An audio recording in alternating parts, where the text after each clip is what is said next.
Was the Auditor General is going to get some teeth. They're going to amend the Audit Act, which means that he's going to be able to hold municipalities, national government and so on a bit more accountable, which is great.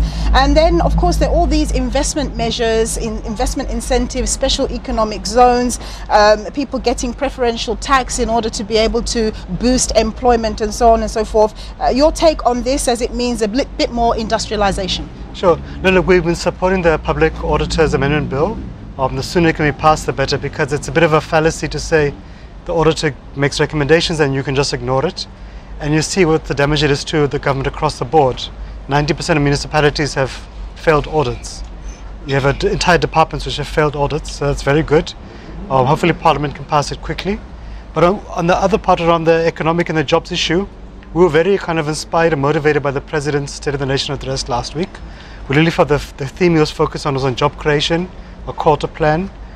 We were quite surprised in the budget that there's not much speaking to that. The President talked about a sector-by-sector jobs plan. We haven't seen much. A lot of the stuff we've seen, like Comrade Gigaba mentioned, is stuff that's already been there. We're not sure how they're going to mark a decisive break with 1 out of 3 workers being unemployed. You've got workers being retrenched in the thousands across the economy, in the mining sector, in the retail sector, agriculture. We didn't really get a sense of that. A few departments talked about jobs, that's trade and industry, agriculture and water, but the rest were quiet about it. So not sure those little piecemeal efforts, how they really create jobs for 8 million unemployed people in a very short space of time.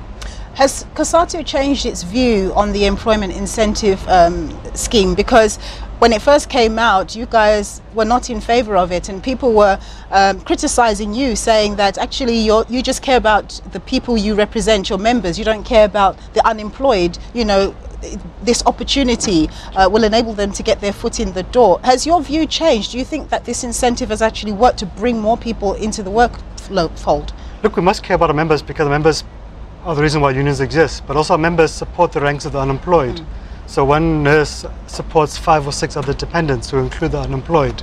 So it's not as if there's not a common interest. Our concern around the youth wage subsidy is that we're worried about displacing other workers, so that if you're a small business owner, you can fire someone when they hit the age of 30, because government is going to subsidize you for hiring a younger person. And what we've seen from Treasury and academics' own research, it hasn't really created new jobs yet. So we support government putting money in, and we've been supportive of DTI pumping money into the car manufacturing industry, because that's helped to create jobs. We've supported DTI stabilizing the textile industry, because we've seen job creation there. So we don't have a problem with government putting money, but we're not sure how is subsidizing business going to create new jobs. It might just encourage them to fire the older worker and bring in the younger worker. So you're just displacing workers. I hear what you're saying. And in terms of the education figure, 57 billion for that free tertiary higher education, do you welcome that? No, sure, that's fantastic news. I mean, even before that announcement, for the past 3 years, government has basically tripled the NSFAS funding. It's a huge victory. I don't think we cannot undermine it. It's fantastic. Because it serves your members well, those teachers and those police officers to an who can't afford. extent. There's still and look, you can't get everything at once, so you don't seem to be unreasonable. So it covers families who earn up to 350,000 Rand a year. But if the husband's a police officer, the wife is a teacher, they'll be excluded because they'll be above the 350. And if your average university fee, including residence and food, is about 80,000 Rand a year, it's still a heck of a burden upon most families. But look, this is a positive start. We're hoping it's the foot in the door. We can expand it later. Business must come to the party and also match government's contributions. We're glad also he's putting money into the TVET colleges as well, to assist others who can't make it into university. So really it is fantastic news on that front. That one we must really praise government, but we wanted to see it go further, because your nurses, your police officers, your public servants will be excluded. But there is some positive news, because we've had some good engagements with the PIC to see how can the PIC assist civil servants with tertiary funding for their children, as a contribution as well to it.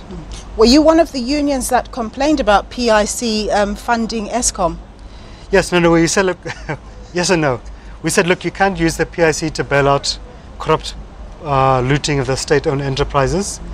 So we have been engaging with Parliament, and there's been some good progress about a new bill to protect the PIC from looting, make sure the unions sit on the board. There must be clear lines of accountability to Parliament, to the GEPF, to the unions, etc. A minister mustn't have a blank check to just tell the PIC what to do. At the same time, we say, look, you must have a forensic audit of the parastatals, do lifestyle audits, call in the police, account for every cent and recover those monies which are stolen, fire those who have looted it. But on the same time, we couldn't allow Eskom to collapse. There are 47,000 workers at Eskom. If Eskom collapses because of a 20 billion rand shortfall, the economy will collapse, because then the lenders are going to ask for all of government's debt to Eskom, which is 350 billion rand, to be called in. Yeah. Then we'll have no state tomorrow, so we need to get the right balance. Indeed, indeed we do. Well, we're going to say goodbye to our SABC2 viewers. This is the end of our broadcast on this channel, but we continue on channel 404. All right, now one of the